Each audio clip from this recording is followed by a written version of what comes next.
kulan wacan oo wanaagsan saaxiibayaal meel walba oo adduunka ka joogtaan ku soo dhawaada muuqaal cusub. maxay tahay sababta uu Memphis Depay u neceb yahay inuu isticmaalo magaca Depay isla markaana uu maaliyadda ugu qorto kaliya Memphis? waa ciwaanka sheekada aynu kaga hadli doono mowduuceena maanta. waxaan ahay Harun Yusuf Qasaaro ee ku soo dhawaada xalqadeena maanta.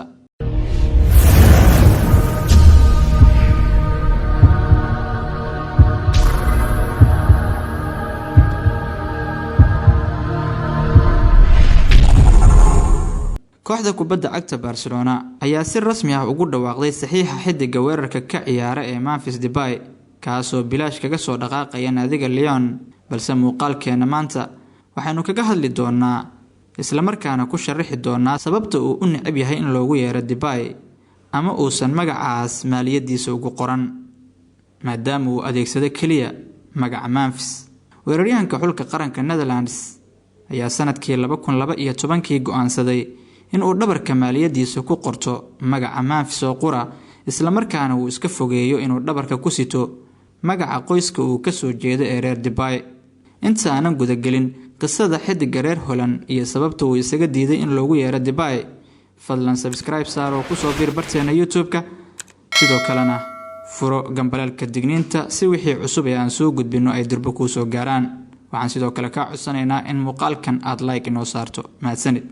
Memphis Depay waxa uu dhashay 13 Febraayo sanadkii 1994 waxaana si fudud loogu yeeraa Memphis. isagu waa xirfadle kubadda cagta oo sare kana tirsan xulka qaranka Holland kaasoo ka ciyaara weerarka kana mid ah hadda kooxda kubadda cagta Lyon ee wadanka Faransiiska iyo xulka qaranka Holland. waxaana sida ku cad diiwaanka uu kooxda La Liga ka dhashay ee Barcelona ka mid noqon doona kooda bisha July ee sanadkan 2021. Depay oo dhashay sida aan soo sheegnay 1994 waxaa iska dhalay aabba Ghanes ah oo la yiraahdo Dennis Depay iyo hooyo Hollandeys ah oo la yiraahdo Cora Sichenma. waxaana uu ku dhashay tuulada yar ee koonfurta Holland ee la yiraahdo Moordrecht. waqti dheer ma sii waarin xiriirka labadiisa waalid, waana ay kala tageen labadiisa waalid ee hooyadiis iyo aabihiis kadib markii xiriirkoodu burburay markaasoo Depay uu kaliya ahaa 4 sano jir. aabihiis ayaana go'aansaday inuu reerkiisa ka tago. Depay inta badan jirkiisa waxaa ku xardhan tattoo, waxaana ka mid ah midka gacanta bidix kaga dhigan oo uu ku xusay awowgiis kaasoo geeriyooday maalin ka hor markii uu 15 sano jirsaday. Depay markii uu gool ka dhaliyay xulka qaranka Australia koobkii adduunka ee sanadkii 2014 waxa uu shumiyay tattoogaas isagoo gacmihiisana cirka u taagay, isagoo goolkaana u hibeeyay awowgiis oo geeriyooday. tattoo kale oo badan ayaa jirkiisa ku xardhan, waxaana ka mid ah mid xabadkiisa ku qoran oo uu ku xusayo goolkii ugu horeeyay ee uu u dhaliyay xulkiisa qaranka Netherlands 18 bishii 6 2014. waxaan sidoo kale la iloobi karin in tattooyada ku xardhan jirkiisa ay aad u fara badan yihiin. waxaan ka xusi karnaa midka faruurtiisa hoose ku xardhan oo ay ku qoran tahay marka faruurtiisa hoose dhanka hoose waliba marka la gadiyo successful, isla markaana luqadda Ingiriiska marka la yiraahdo noqonaysa successful. sidoo kale erayo kale ayaa jirkiisa ku xardhan oo ay ka mid yihiin riya raace ama qofka markaas riyada raaca, waana mid uu ugu talagalay in uu riyadiisa ku rumeeyo oo uu dhiirigelin ku sameeyo.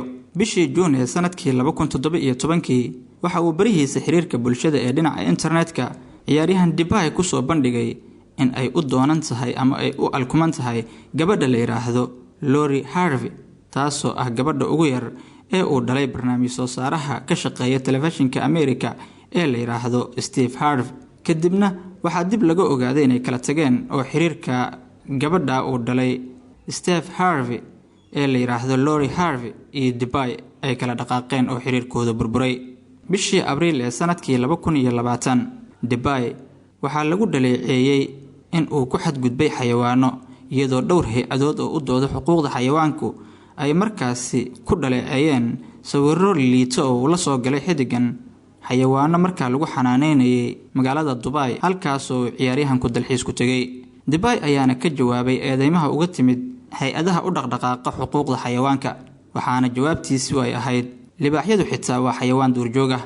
haddii aan dib ugu laabano sheekada aynu muuqaalkeena maanta kaga hadlayno ee ah sababta uu ciyaaryahankani u diiday in loogu waco magaca Depay isla markaana uu Memphis u jecel yahay oo uu xitaa u diiday in Depay uu ku qorto dhabarka dambe ee maaliyadda uu ku ciyaaro xul iyo kooxba. Xiddigan ayaa arintaasi ku sababeeyay inuusan doonayn inuu muujiyo xiriirka kala dhaxeeya qoyska reer aabihii ee Depay kadib kala tag ku yimid Memphis oo caruur ah hooyadiis iyo Dennis Depay oo ah aabaha dhalay. waxaana laacibka cusub ee kooxda Barcelona uu go'aansaday inuusan isticmaalin magaca qof isagoo 4 jir ah isaga tagay ama iska fogeeyay marnaba ma afin doono ayuu Memphis hadalkiisa ku bilaabay isagoo la hadlayay BBC. ha iigu yeerin Depay, iigu yeer Memphis. mar rabo inaan si sax ah u wada sharaxo wixii ka dhacay guriga sababtoo ah mar rabo inaan dadka ka xishoodsiiyo sidaas ayayna ahaan doontaa maxaa yeelay horay ayaan uga dhaqaaqay arinta ayuu hadalkiisa ku daray 27 sano jirkan Memphis Depay. si kastaba ha ahaatee dhabarka maaliyadda kooxda Barcelona ayaa sidii caadiga ahayd xiddigani lagu arki doonaa magaca Memphis oo qura isagoo kooxda ku ciyaarta garoonka Camp Nou la galay heshiis dhici doona xagaaga 2023. daawadaha qiimiga badan oo waad ku mahadsan tahay inaad nala soo gaartay gabagabada muuqaalkeena maanta. walaal aan ku xusuusino ee like inoo saar muuqaalkan haddii aadan hore noola joogin soo dhawow oo ku soo biir barteena YouTube-ka adigoo taabanaya calaamadda subscribe. aad ayaad ugu mahadsan tahay daawashada muuqaalkan. waa inoo biri iyo muuqaalkeena xiga insha Allah.